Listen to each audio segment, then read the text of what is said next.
Yeah, I just wanna be like Jesus. I just wanna be like Jesus. I just wanna be like Jesus. I just wanna be like Him. I just wanna be like Jesus. I just wanna be like Jesus. I just wanna be like Jesus. I just wanna be like Jesus. I just wanna be like Jesus. I just wanna be like Jesus. Hello, everybody, and welcome to the Souls Right House podcast and book interview. Today, I have the blessing of having Mr. Gary Lindberg here today to share another book title with us, and it is called God's Existence. How are you doing today, Mr. Gary? Sherry Levon, I'm doing very well, thank you. I'm all ready to talk to you, and I appreciate you taking the time to talk with me.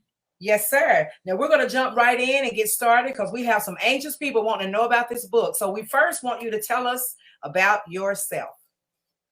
Well, Sherry Levon, I was born in Minneapolis, Minnesota, and lived in Minnesota for about 7 years before my parents decided to move to California. And we moved to Santa Maria, a small community about roughly halfway between Los Angeles and San Francisco. There I grew up, attended schools up through high school. Following high school, I moved on to the University of California, Berkeley, where I majored in U.S. history. After I completed my degree and graduated, I volunteered for the Peace Corps and served 2.5 years in the Ivory Coast, which is located in West Africa between Ghana and Liberia. And my job was to teach primary school children how to grow vegetables more effectively in a tropical climate. Wow. And following my Peace Corps service, I actually got drafted and decided to volunteer for the Navy instead. And so I volunteered for the Navy and served my 4 years and completed my military obligation. Following the Navy, I went on to San Francisco State University to earn my Master of Business Administration degree. And because I had majored in history and didn't have any business courses, I had to take some preliminary courses before I could actually enter the full graduate program. But upon completion of that, I majored, by the way, in personnel and management and personnel. And after I completed that, I started my 43-year career in human resources. Oh, and wow. Then when I was in November 2019, when I was about 76, I decided it was a good time to retire. And so I did retire to pursue personal interests. And as it turned out, personal interest has started off being writing a couple of books. Wow. That is amazing. So what inspired you to write the book, God's Existence, Truth or Fiction? The Answer Revealed. I like that. Three part. Yes, thank you. Well, there are three factors that kind of inspired me to write the book. First, as I was growing up, I had some thoughts that other people didn't seem to have.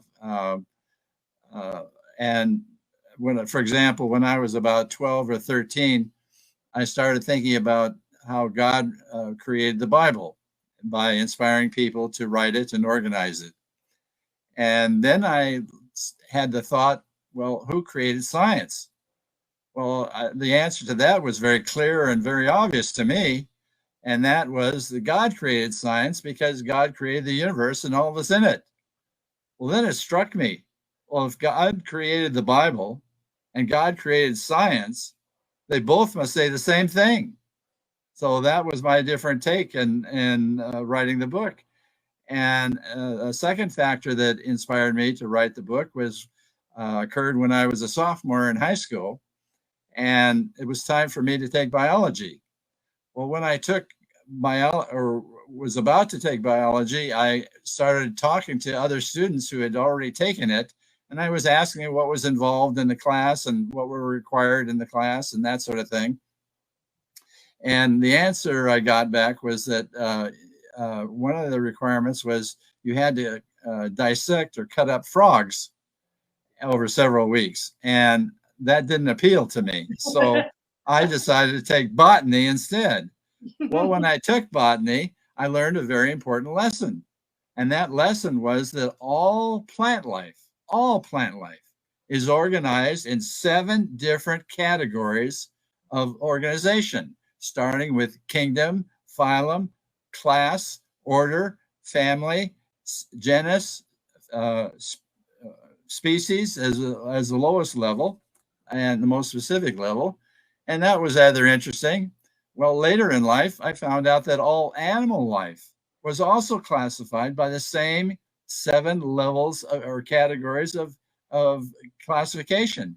Right. And that's, kingdom, phylum, down to the most specific species. And then it struck me, well, if all plant life and all animal life are so well organized, that cannot happen by accident.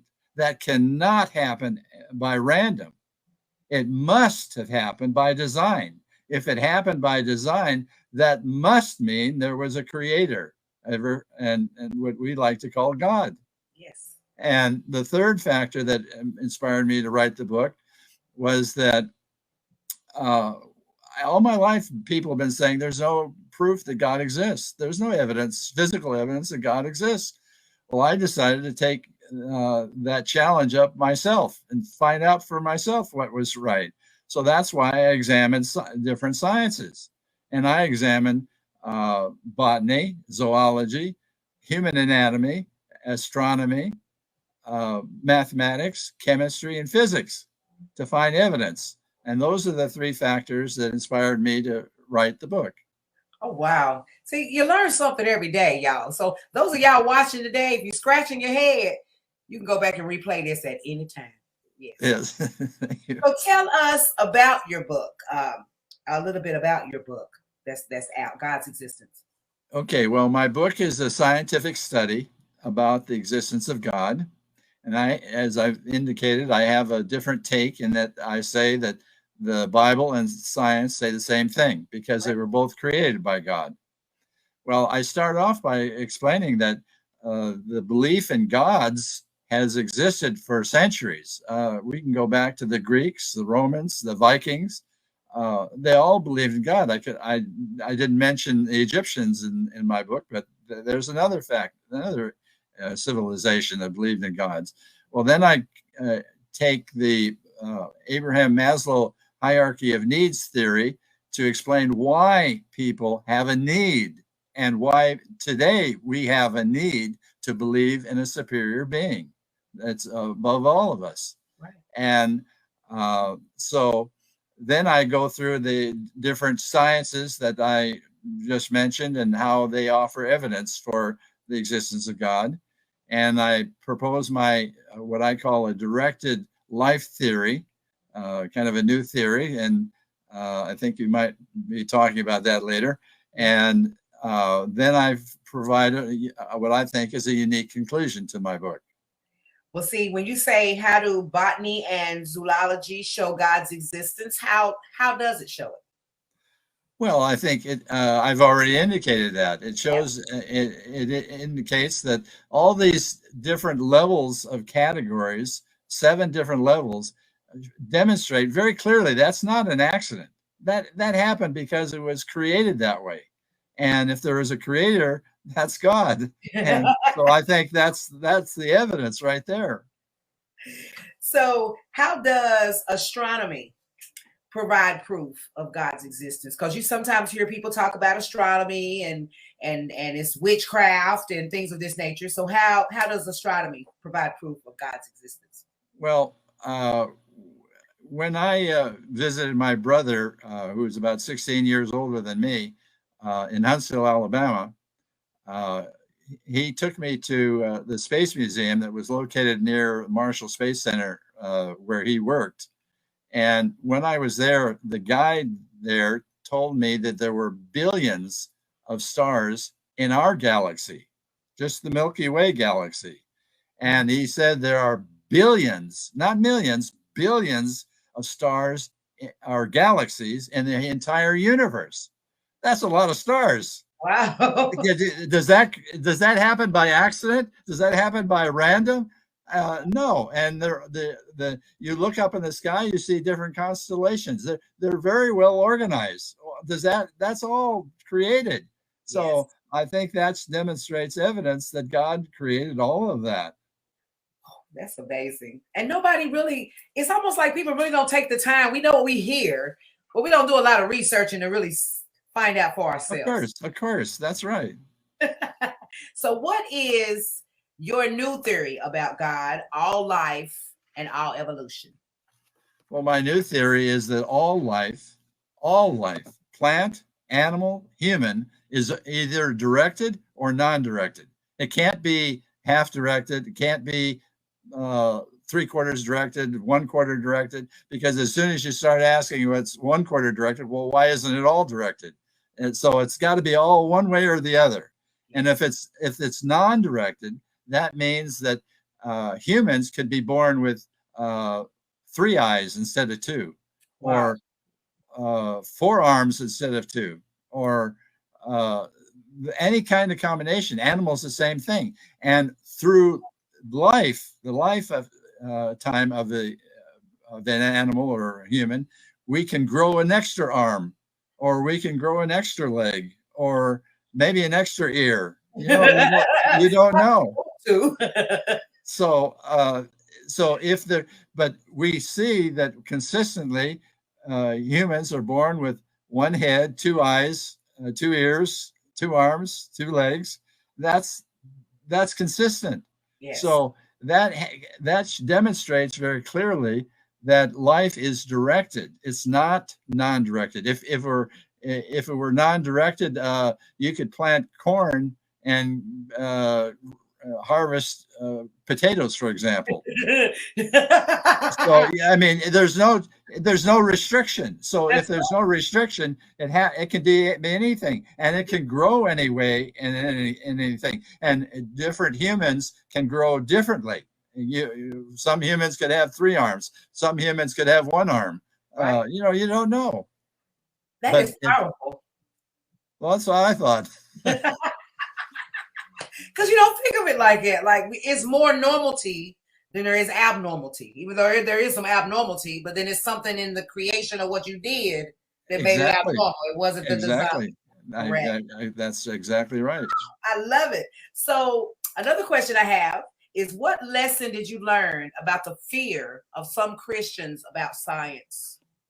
Well, when I was writing the book, I hadn't thought of this. And as I wrote the book, then it really struck me that there are some Christians that fear science. And I couldn't understand that, because it didn't make sense to me, because I have had a lot of science in my background. So it seemed to me natural that science was truthful, as to the extent that our knowledge is. Right. Scientists make mistakes too. But anyway, it seems to me that Christians need to realize that scientists are human beings too. They make mistakes. They jump to conclusions. They make false assumptions. They even distort information that they have for their own pride and benefit. And so we have to understand that they are doing what they think might be work for them, but that doesn't make it true. Right. And because it doesn't make it true, we have to realize that in the Bible, in 1 John chapter 4, verse 1, it says, test the spirits. So you have to test the spirits to see if they're from God, and if they represent God. And if they do, then it may make sense to believe it. But if they don't, you have to watch out. And when I was growing up, I thought that testing the spirits meant, well, we got to watch out for false prophets. Well, if we watch out for false prophets, that's not the only thing we have to watch out for. We have to watch out for scientists or anybody says anything to us about anything. And we have to see if the person who's speaking to us is from God or not. Right. And if we test the spirits, as the Bible says, then we will be more guided to what is really the truth. And I think that Christians have got to realize that the Bible is a powerful document. Now, I don't claim that it's perfect, but I do think that even in Isaiah chapter 55, the Isaiah chapter 55, verses 8 and 9 says, "For my thoughts are not your thoughts, neither are your ways my ways, declares the Lord. All the heavens are higher than the earth. So are my ways higher than your ways, and my thoughts than your thoughts." So God is so much greater. Yes. And we have to understand that even if humans made mistakes in the Bible, that the Bible has, it's not a history book. And I don't think we should really necessarily feel that it doesn't explain everything. Right. It explains a brief outline of things. But the Bible is, I think, directing us to follow more righteous behavior. And that's what's the key about the Bible. And if we understand that, and people realize that scientists can't tell you what righteous behavior is, because that's not their field. That's right. Not their expertise.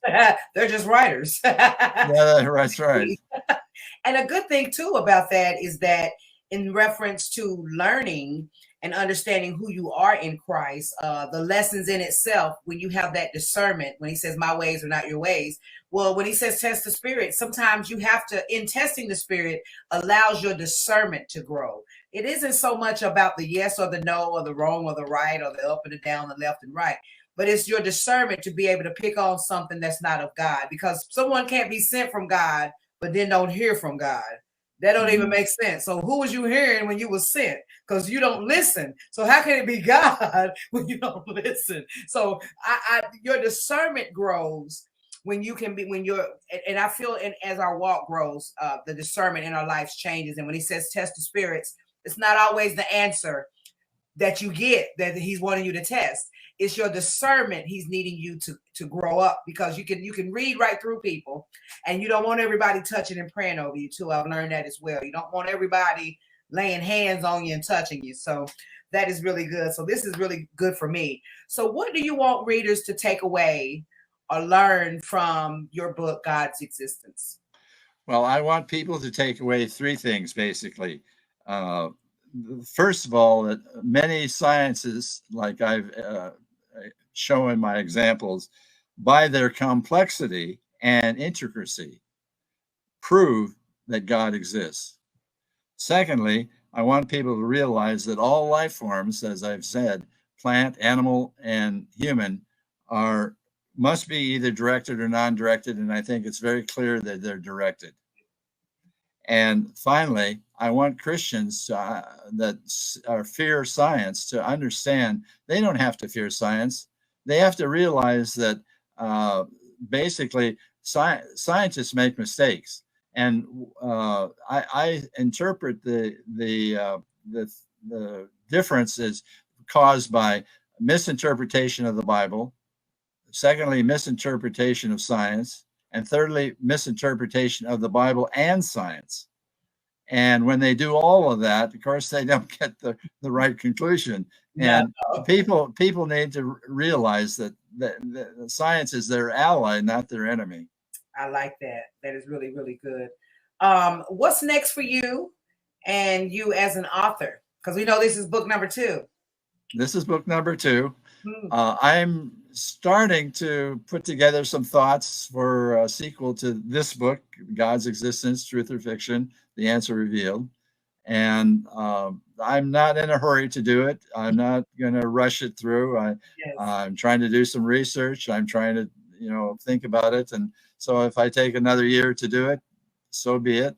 Whatever God's will is, that's the way it'll be. And in the meantime, I want to promote the 2 books I did write. Yes. So that's what I want to do. Well, we're excited. We want to say congratulations to you, because naturally you're going to be in the Souls Right House magazine is coming back out for our winter edition. So both of your books will be in our magazine. So we can't wait to get copies to you authors. And actually, you're going to be our spotlight author for December. I wanted to tell you at the end, but you will be our spotlight author. So congratulations to you. We can't wait to get to you. And now, where can we find these wonderful books? Well, you can find these books in all the main bookstores, Barnes and Nobles, Amazon, or you can go to my website, Gary R. Lindberg. That's GaryRLindberg.com. Okay. And you can find these books and you can order them from the bookstores of your choice, either Amazon, Barnes and Noble, or your local bookstore. And because I've got buttons that click to all those places, and so you can do that. And so I invite you to check out the website and see some of the pictures and some of the various things I offer on the website. I think you'll find it very interesting. You got it. Well, you guys, this has been a wonderful edition again here at the Souls Right House. And we hope you had fun listening and learning, because God's existence is very important. Mr. Gary, we also want to say that in sometime in December, we want to get with you. We're going to go, we have a Facebook group called the Souls Right House Grief Podcast, and where we come into a private room and we have certain discussions. And when we introduce the winter magazine that comes out in December, we're going to get with you on a Sunday or a Saturday that you will be free to actually come into the room, and we're going to dissect this book a little bit. We're going to ask everybody to get a copy of the book.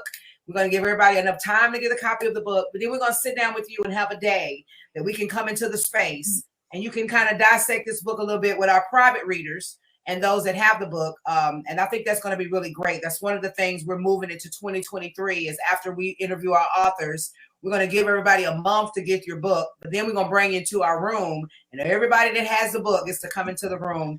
And I think that's going to be really exciting, because then it'll be a private talk discussion with people that really want to know about the book and actually meet the author. So I think it's going to be really special. So we just want to thank you for taking the time to come back again, and congratulations on being our author spotlight for our winter edition in December.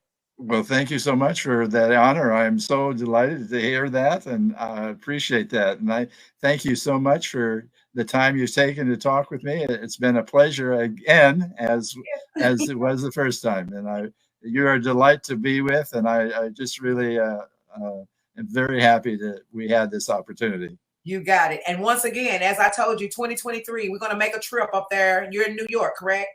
No, I'm in California, San Francisco. Oh my goodness. So see, we're going to have to make a trip down there in California, and it ain't going to be virtual. I'm coming. I'm getting on plane. I'm coming, but we're going to get with you.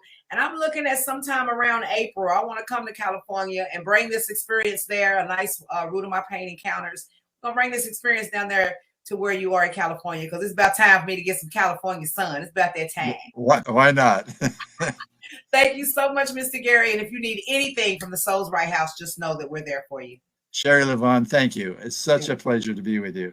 You got it. Thank you so much. Bye, everybody.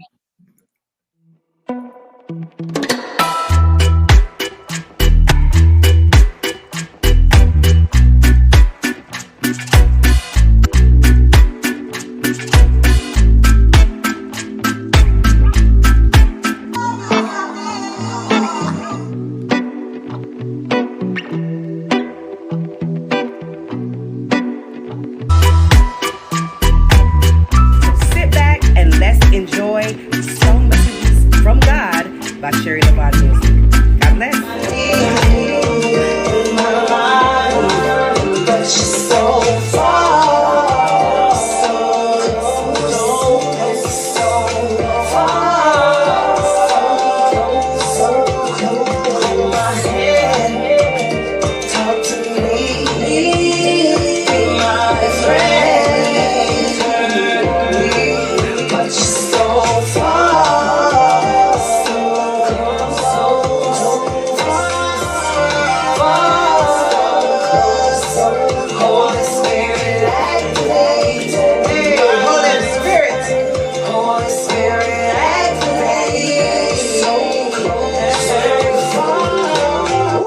So far, got up today, and the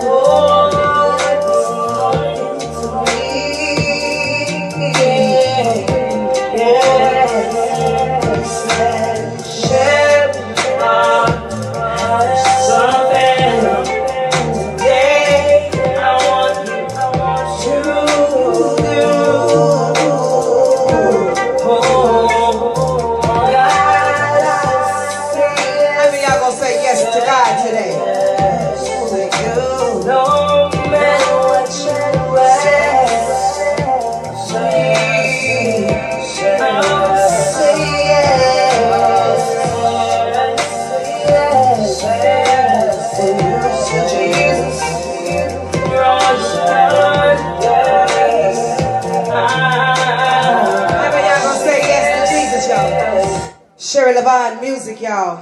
Sherry Levine music in the house. Hey.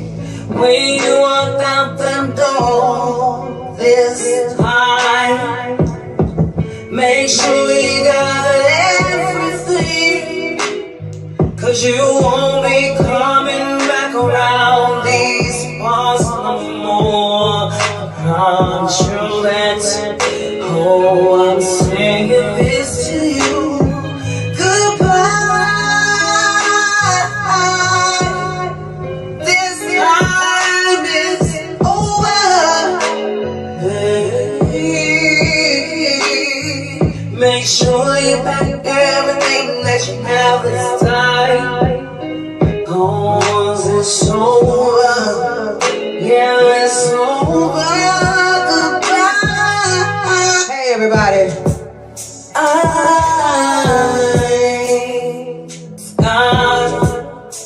tell you I'm feeling like everything has been alright. I prayed for you. Don't you know I want you to pray with me, fall in love. Don't you know I want you and me? Oh yeah. Don't you know I want Hey, what's going on, Tia Myra? Up right, Saginaw, Michigan. Hey, y'all, Michigan in the house. Singing on people lying. She's got. How many of y'all got some people like that? Think they all that? Other people and putting them down. Oh, 'cause she's got that, and she acts like that. Oh, picking on people and putting them down. 'Cause she thinks she's all that. Hey! Oh, but she's got that. Guess what? Oh, picking on people and putting them down. Y'all join. You could be with anybody that you want, but you won't be.